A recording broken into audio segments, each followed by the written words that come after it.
Hello दोस्तों, मैं जी स्वागत करता हूं आपके अपने चैनल जीत फॉर यू पर। आज मैं आपके लिए लेकर आया हूं national means cum merit scholarship परीक्षा 2016 का। तो आपको मैं पहले ही बता दूं कि हर एक साल के पेपर से लगभग 50% क्वेश्चन रिपीट होते हैं, जो कि पुराने साल के पेपर होते हैं। तो मैंने आपको देखिए यहाँ पर 19 का भी पेपर बता दिया है, 17 का भी 18 का भी बता दिया है। 17 का नहीं बताया तो मैं आपको 17 का भी बता दूंगा।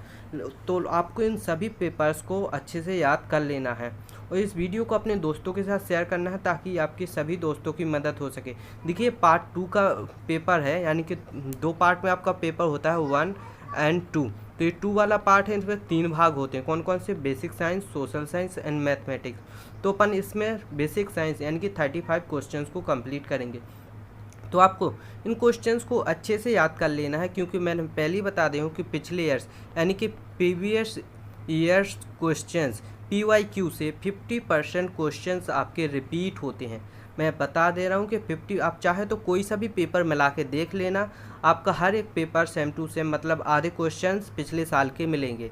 तो देखिए, यहाँ पर अपन बेसिक साइंस देखेंगे। सबसे पहला क्वेश्चन है अपना, ध्वनि तरंगे गति करती हैं। ध्वनि तरंगे कहाँ कहाँ गति करती हैं? ठोस, द्रव एंड गैस, तीनों में ध्वनि तरंगे गति करती हैं।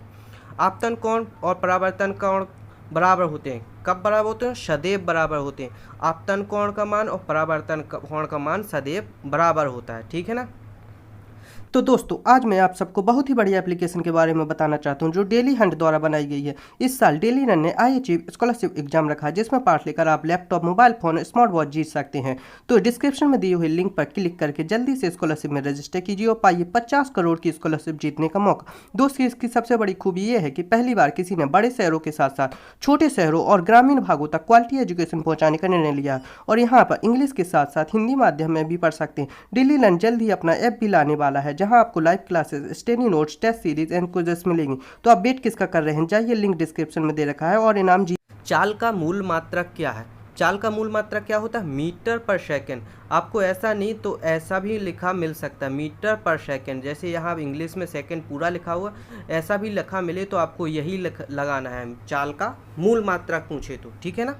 इसके बाद है इंद्रधनुष की बनने की परिघटना कहलाती है। इंद्रधनुष बनने की परिघटना क्या कहलाती है? परावर्तन, रिफ्लेक्शन। ये आपको दोनों ही लैंग्वेज में देखने को मिलेगा और सेम टू सेम ऐसा ही पेपर्स आएगा। डबल रोटी के निर्माण के दौरान निकलने वाली गैस कौन सी है? कौन सी गैस निकलती है जब डबल रोटी बनती है? तो कार्बन डाइऑक्साइड। अगर आपको कार्बन डाइऑक्साइड लिखा ना मिले तो CO2 भी लिखा मिल सकता है, तो ये भी आपको याद रखना है।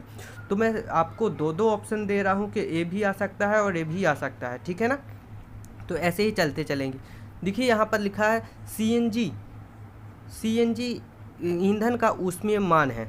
CNG ईंधन का ऊष्मीय मान कितना है? 50,000 किलो जूल पर किलोग्राम। अगर यहाँ पर पूछ लेता LPG ईंधन का ऊष्मीय मान क्या है, तब क्या हो जाता? 55,000। क्या हो जाता? 55,000। अगर LPG का पूछता तो 55,000 होता LPG। यहाँ पर CNG का पूछा है तो कितना होगा? 50,000, ठीक है ना। ये दोनों क्वेश्चंस मैंने आपको बता दिए हैं कि LPG और CNG का कितना ऊष्मीय मान है। इसके बाद देखिए, अधातु का उदाहरण है। देखिए, आयरन आपकी धातु है, कॉपर धातु है, और जस्ता यानी कि जिंक भी धातु है, सल्फर आपकी अधातु है। ये सारी के सारी धातुएं हैं और ये आपकी अधातु है। आगे चलेंगे। नींबू में कौन सा अम्ल पाया जाता है? सीधी सी बात है, नींबू में सिट्रिक अम्ल पाया जाता है। कौन सा अम्ल पाया जाता है? सिट्रिक अम्ल। निम्न में से किस विलयन में विद्युत धारा प्रवाह नहीं होगी? तो देखिए, नींबू में विद्युत धारा प्रवाहित नहीं होती है, तो अपन लेंगे कि नींबू का रस। इसमें आप विद्युत धारा बिल्कुल भी प्रभावित नहीं होती। आप चाहे तो गूगल भी कर सकते हैं। इसके बाद देखिए, खाना पकाने वाले बर्तनों के हैंडल बनाने की सर्वाधिक उपयुक्त पदार्थ कौन सा है? वेकेलाइट। कौन? वेकेलाइट। चलिए आगे चलते हैं। 1 हर्ट्ज बराबर होता है, 1 हर्ट्ज कितने कंपन के बराबर होता है? 60 कंपन के बराबर। 1 हर्ट्ज बराबर होता है कितने? 60 कंपन। ये आपको याद में रखना है। अगर 2 पूछ लिया तो कितना हो जाएगा? 120। सीधी सी बात है, इसका डबल हो जाएगा। ऐसे ही ज़्यादा पूछ लिया जाए तो कितने डेसिबल से अधिक शोर हमारे लिए कष्टदायक है? देखिए, 80 डेसिबल। वैसे नॉर्मली 85 डेसिबल होता है, लेकिन यहाँ दिया नहीं गया है तो 80 दिया गया तो अपन 80 लगा देंगे। 85 डेसिबल से अधिक ध्वनि हमारे लिए कष्टदायक होते हैं। उससे अधिक ध्वनि सुनने पर हम बहरे भी हो सकते हैं, मानसिक खराबी भी आ सकती है, तो कुछ भी हो सकता है, ठीक है ना। आगे चलेंगे। प्रति एकांक क्षेत्रफल पर लगने वाला बल क्या कहलाता है? चुंबकीय बल।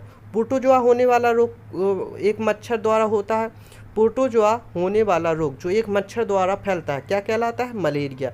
आपको ध्यान रखना है, प्रोटोजोआ और मलेरिया किसके द्वारा होता है? मच्छर के द्वारा होते हैं, तो इसमें मलेरिया होता है। सही कथन का चयन कीजिए। सही कथन जीन गुणसूत्र में स्थित होते हैं। जो आपका एक गुणसूत्र होता है ऐसा ऐसा थोड़ी आगे जाके पढ़ोगे आप, ऐसे ऐसे होते हैं, तो इन पर जीन स्थित होते हैं, ठीक है ना। छोटे छोटे बिंदुओं में ऐसे ऐसे बारीक से, इनको अपन जीन बोलते हैं। आगे चलिए, कलिका द्वारा जनन होता है। कलिका द्वारा मान के चलो ये अपना हाइड्रा है, ऐसे मान लो इसमें एक कली बनी और ये अलग हो गई, तो इसके द्वारा एक नया हाइड्रा बन जाएगा, तो इसी को अपन कहेंगे कलिका द्वारा। तो इसमें किस में होता है? हाइड्रा में, मतलब एक नया जीव बन जाएगा। मक्का की फसल उगाने के लिए निम्न में से आवश्यक नहीं है। क्या आवश्यक नहीं है? उच्च तापमान आवश्यक नहीं है, ठीक है ना। कम तापमान, आर्द्रता एंड रेनफॉल, ये तीनों आवश्यक हैं, क्योंकि वर्षा में उगाई जाती है, तो ये तीनों आवश्यक हैं। आवश्यक क्या नहीं है? उच्च तापमान। शुद्ध जल होता है। शुद्ध जल कैसा होता है? उदासीन, ठीक है ना। आगे चलेंगे, संचरणीय रोगों का प्रमुख कारक है। संचरणीय रोग यानी कि जो एक से दूसरे में फैलते हैं, उनका प्रमुख कारण क्या होगा? घरेलू मक्खियों के द्वारा, क्योंकि वो इस पर बैठी उस पर बैठी, इस तरह उसका रोग फैलते जाता। पेनिसिलिन नामक प्रतिजीवी की खोज किसने की थी? अलेक्जेंडर फ्लेमिंग ने। किसने की थी? अलेक्जेंडर फ्लेमिंग ने। आगे चलिए, आगे चलेंगे अपन। देखिए अगला क्वेश्चन है अपना, मछलियाँ किस अंग से श्वसन करती हैं? सभी को मालूम है, गिल्स द्वारा श्वसन करती हैं। किसके द्वारा? गिल्स द्वारा। अपशिष्ट जल उपचार के सह उत्पाद हैं अपंक व जैव गैस। क्या? Sludge and biogas. अपशिष्ट जल उत्पाद को अपन जब मतलब अपशिष्ट जल होता है जो अपने नालों से जल निकलता है, उसको उपचार करते हैं, उसको शुद्ध बनाते हैं, तो अपन को क्या प्राप्त होता है? Sludge and biogas. ये दोनों चीज़ें आपको प्राप्त होती हैं, ठीक है ना। आगे चलिए, पृथ्वी के सतह का कितने प्रतिशत भाग जल से घिरा है? जैसे मान के चलो ये 100% पृथ्वी है, इसका कितना प्रतिशत? 71% भाग पूरा का पूरा जल से घिरा हुआ। पृथ्वी कितने परसेंट पर? 29% पर केवल अपनी पृथ्वी है, ठीक है ना। तो आंसर क्या हो जाएगा? 71%। निम्नलिखित में से कौन सा वन उत्पाद है? तो यहाँ पर वन उत्पाद लगाना, केरोसिन ये वन उत्पाद नहीं है, कोक ये वन उत्पाद नहीं है, विटामिन ये वन उत्पाद नहीं है। तो प्लाईवुड, प्लाईवुड कहाँ से बनती है? वनों से बनती है। प्लाई कहाँ से बनाई जाती है? लकड़ी से। लकड़ी कहाँ से मिलती है? वन से। तो इसको प्लाईवुड लगा देंगे। अगला है, पृथ्वी का मध्य भाग क्या है? तो देखिए पृथ्वी में 3 भाग होते हैं, ऐसे मान के चलो ये 3 भाग है। पहला भाग होता है प्रॉपर्टी, एंड दूसरा मध्य भाग होता है प्रवार बोले तो मेटल, एंड आंतरिक भाग होता है क्रोड। आंतरिक भाग को क्या बोलते हैं? क्रोड। अगर यहाँ पर लिखा हुआ है आंतरिक क्रोड, लेकिन लिखा ना हो तो क्रोड भर बोलेंगे, ठीक है ना। इसको क्या बोलते हैं? मध्य भाग को प्रवार बोले तो मेटल, ठीक है। आगे चलिए, नृत्य के उस भाग का नाम बताइए जो रंग प्रदान करता है। कौन प्रदान करता है? लेंस। परजीवी पादप का उदाहरण है अमरबेल। अमरबेल देखना आप, जो कि किसी पौधे के ऊपर उगती है, उसी को अपन सहारा लेती है, वो किसी भी पौधे का, उसको अपन अमरबेल बोलते हैं। इसके बाद देखिए अगला क्वेश्चन, एक लिंगी पुष्प का उदाहरण है पपीता। पपीता देखिए एक लिंगी पुष्प का उदाहरण है, ठीक है ना, ये आपको याद रखना है। अगला प्रश्न, थायरॉक्सिन हार्मोन की कमी से होने वाला रोग है कौन सा? गायटर। निम्न में से किस में बाह्य निषेचन होता है? तो देखिए यहाँ पर थोड़ा समझना, यहाँ पर तीनों में आंतरिक निषेचन होता है, यहाँ पर बाह्य निषेचन होता है। कहाँ पर होता है? जल में। कहाँ पर होगा? जल में होगा, यानी कि पानी में। आगे चलेंगे अपन। अगला क्वेश्चन है, मनुष्य में लिंग निर्धारण की प्रक्रिया में पुत्री प्राप्त होगी। कैसे प्राप्त होगी? एक्स और एक्स से अपन को पुत्री का प्राप्ति होगी। तो अपना आंसर हो जाएगा फर्स्ट वाला।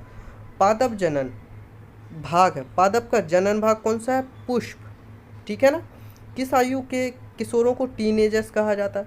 देखिए पहले सो नॉर्मली तो होता है 12 से 15 वर्ष, लेकिन इसमें 12 से 15 वर्ष नहीं दिया गया है, तो याद रखना है आपको, अगर 12 से 15 दिया जाए तो आपको यही लगाना है। इसके अलावा 13 से 19 लगा देंगे। क्या लगा देंगे? 13 से 19। टीनेजर्स 12 से 15 वर्ष की आयु को कहते हैं। ये नहीं दिया गया है अपन को, तो इसको अपन लगा देंगे 13 से 19, ठीक है ना। आगे चलिए, प्रदर्शित लेग्यूम पादप में उपस्थित जड़ ग्रंथिकाओं में पाए जाने वाले जीवाणु कौन है? इनमें कौन पाया जाता है? राइजोबियम। इसमें क्या पाया जाता है? राइजोबियम। ये आपको याद रखना है। अपना लास्ट क्वेश्चन है, मार्बल कैंसर की परिघटना का कारण है क्या? CFC एक गैस है जो CFC एक कैंसर का कारण बनती है। तो इसको अपन लग रहा है ये आगे से अपन लगी है सोशल साइंस। तो इसको अपन मतलब मैं आपको दे दूंगा इसका पेपर, तो आप मेरे टेलीग्राम से ले सकते हैं। टेलीग्राम चैनल की लिंक है डिस्क्रिप्शन में भी मिल जाएगी, और चैनल का नाम है जीत फॉर यू। ठीक है ना, तो आप वहाँ पे भी सर्च कर सकते हैं, डायरेक्ट सर्च कर सकते हैं जीत फॉर यू, वहाँ पर आपको इसका पेपर मिल जाएगा, पूरा का पूरा पेपर मिल जाएगा। तो आप वहाँ से सॉल्व करते हैं। मिलते हैं ऐसे ही अगली वीडियो में, तब तक के लिए धन्यवाद।